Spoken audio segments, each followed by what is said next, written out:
ಒಂದಾನೊಂದು ಕಾಲದಲ್ಲಿ ಮಾಳನಹಳ್ಳಿಯಲ್ಲಿ ತೊಟ್ಟಿ ಮನೆ ವಂಶವನ್ನ ಒಬ್ಬ ಮಹಾರಾಜ ಅಂಡ್ ಮಹಾರಾಣಿ ಆಳ್ತಾ ಇದ್ರು. ಆ ಮಹಾರಾಣಿ ಹಿಂಸೆ ಕೊಟ್ಟು ಅಕ್ಟೋಬರ್ 18, 1985 ನಮ್ ಪುಟ್ಟ ರಾಜ್ಕುಮಾರ ಈ ಭೂಮಿಗೆ ಬಂದ.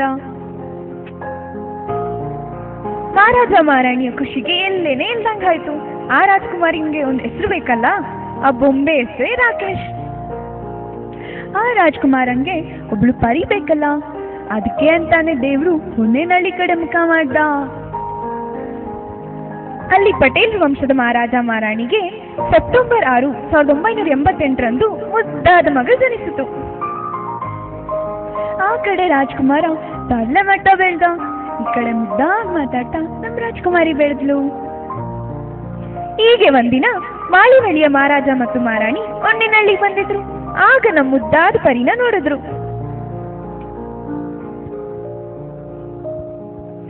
ಚಿಕ್ಕ ವಯಸ್ಸಿನಿಂದ ಟೀಚರ್ ಆಡ್ತಾ ಆಡ್ತಾ ನಮ್ಗೆ ಹಿಂಸೆ ಕೊಟ್ಟದಲ್ದೆ TCH ಬರೆದು ಫೇಲ್ ಆಗಿ BCom ಮಾಡಿ ಬ್ಯಾಂಕ್ಗೆ ಕೆಲ್ಸಕ್ಕೆ ಹೋದ್ಲು. ನಮ್ ಪರಿ BCom ಮಾಡಿದ್ಲು. ನಮ್ ರಾಜ್ಕುಮಾರ ಡಾಕ್ಟರ್ ಆಗಿದ್ದಾನೆ. ಕಾರಣ ಗೊತ್ತಾ? ಇವನು ಚಿಕ್ಕವನಾಗಿದ್ದಾಗಿಂದ ತುಂಬಾ ತುಂಟ. ಕೈಗೆ ಸಿಕ್ಕ ಯಾವುದೇ ಚೂಪಾದ ವಸ್ತುವಿನಿಂದ ಎಲ್ಲರನ್ನು ಚುಚ್ಚುವುದೇ ಇವನ ಕಾಯಕ. ಆ ಚುಚ್ಚುವುದೇ ಇಂದಿನ ದೈನಂದಿನದ ಕೆಲಸ. ಅದ್ಯಾವಾಗ ಇಷ್ಟ ಆಯ್ತು ಗೊತ್ತಿಲ್ಲ, ಎರಡೂ ಫ್ಯಾಮಿಲಿ ಬೀಗರಾಗ ತಯಾರಾಗ್ಬಿಟ್ರು. ಪಾಪ ರಾಜ್ಕುಮಾರ ಕಾಲೇಜಲ್ಲಿ ಎಷ್ಟು ಹುಡುಗಿರಿಗೆ ಲೈನ್ ಹೊಡೆದಿದ್ನೋ ಗೊತ್ತಿಲ್ಲ, ಆದ್ರೆ ಯಾರೂ ಬಲೆಗೆ ಬಿದ್ದಿರ್ಲಿಲ್ಲ. ನಮ್ ಪರಿ ಹಾಕಿದ್ ಒಂದೇ ಲೈನ್ಗೆ ಬಿದ್ಬಿಟ್ಟ. ಅವ್ರ ಎಂಗೇಜ್ಮೆಂಟ್ ಕೂಡ ಆಯ್ತು. 6 ತಿಂಗಳ ಗ್ಯಾಪಲ್ಲಿ ಎಷ್ಟು ಮುದ್ದು, ಕಂದ, ಬೊಂಬೆ, ಚಿನ್ನ, ಪುಟ್ಟ ಅವ್ರ ಮಾತಲ್ಲಿ ಬಂದ್ ಹೋಯ್ತೋ ಗೊತ್ತೇ ಇಲ್ಲ. ಹಲೋ ಬೊಂಬೆ, ಹೆಂಡತಿ ಏನೇ ಮಾಡ್ತಿದ್ಯಾ? ಸುಮ್ಮನೆ ಕೂತಿದ್ದೆ ಬೊಂಬೆ, ಬೆಳಗ್ಗೆಯಿಂದ ಕಾಲೇ ಮಾಡಿಲ್ಲ. ಟೂ ಕಣೆ.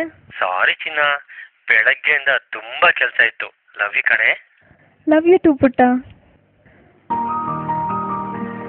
ಅಂತೂ ಇಂತೂ 6 ತಿಂಗಳು ಮುಗ್ದೇ ಹೋಯ್ತು.